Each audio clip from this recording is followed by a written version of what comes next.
Personal story segment tonight, as you may know, the royal wedding between Prince William and Kate Middleton, set for April 29th. Fox News will be there, uninvited, of course. And joining us now, one of the correspondents will be on the scene in London, running up a huge tab. Martha MacCallum, you see her every day anchoring America's Newsroom at 9 a.m. So, MacCallum, not only are you going to this boondoggle, right, all right, but you're actually blogging that it's a good thing. Correct? It is a good thing. Convince me. I will. You know, first of all, I think anything that's good for England is good for America. Anything. They're our strongest allies. You know, when there's been a strong monarchy, it has generally been a good thing for our relationship. You know, when you look at all of this talk about multiculturalism, David Cameron has talked about how multiculturalism has failed in the UK. If this can help to build sort of a nationalistic feeling in England, I think it's a good thing for Western civilization on the whole. Okay, but I'm confused. You just said that anything good for England is good for America. Okay. Have you ever had steak and kidney pie? Have you ever had that? All right. I lived there for a year, MacCallum. Let me tell you. Bangers and mash. You don't want to. If somebody gives you fish and chips in a newspaper, don't eat it. All right, because it'll be there for 3 months. And vinegar on your French fries. I submit to you that this is sport for England. It's fun for England. They got the little Windsor Castle. They got the old Queen running around. They got all the scandals. It's fun for the peasants, and I'm a peasant. All right, it's fun for them. As am I. All right, okay. But for America, we don't recognize this. We don't have royalty in this country. Let me ask you this. The people like you try to foist it upon us. I'm not foisting anything upon anybody. But let me ask you this. If you heard that, you know, the royal family, that it was over, right? That they were not going to be supported anymore. Yes. There's now no more monarchy in Great Britain. It's over. Yes. Would that dishearten you at all? Only if Manchester United lost that night.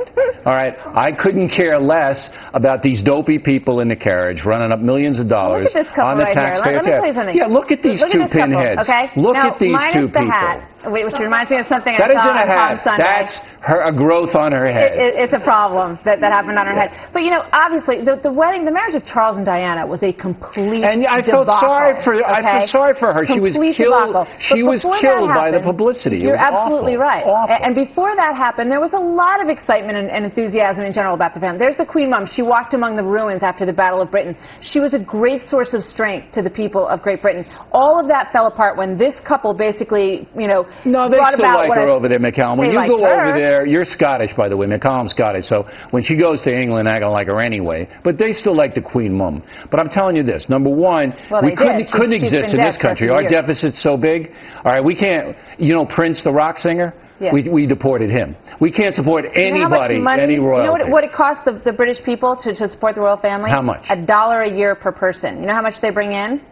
Over $800 million. That's one of the facts that you'll be reporting. That's true. So how do they get all of their carriages and all of the maintenance on their castles? Well, first of all, they have a ton of money. I mean, they have a ton of real estate. They have a ton of money. They stole it from the peasants, you and me and all the other. But I'm Irish, telling you, the peasants do not want to do away with the royal family. The kings got all their castles and land? Oh, absolutely. They stole them. I'm not sitting here saying. I mean, they pillaged the people of Scotland. You know what this is in America? I'm not here sticking up for the British Army over the course of history. This would be like in America, us celebrating the wedding of Al Capone's great-great-great-great-granddaughter. Because he stole all the money just because, come on. This is the last chance for the monarchy. If this couple can't pull it off, nobody, you know how many people turn out to see William? But what about Harry? He's going to have it. Well, Harry he may come into the mix as well. Chance. But let me tell you something. When Charles goes somewhere with Camilla, you know how many people show up to see them? No one. About 50. And they all got encouraged to go by the PR department at the palace.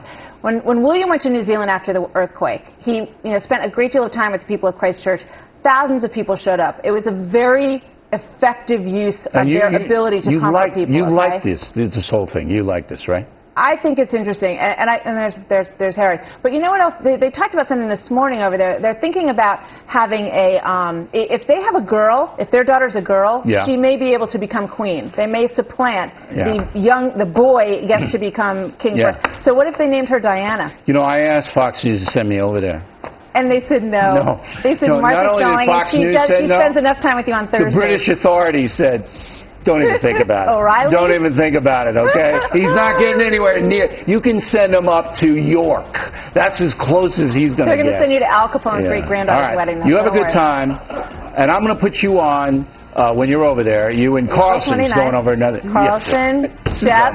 Yeah. Shep's about as you guys better not whitewash this. I want to know about every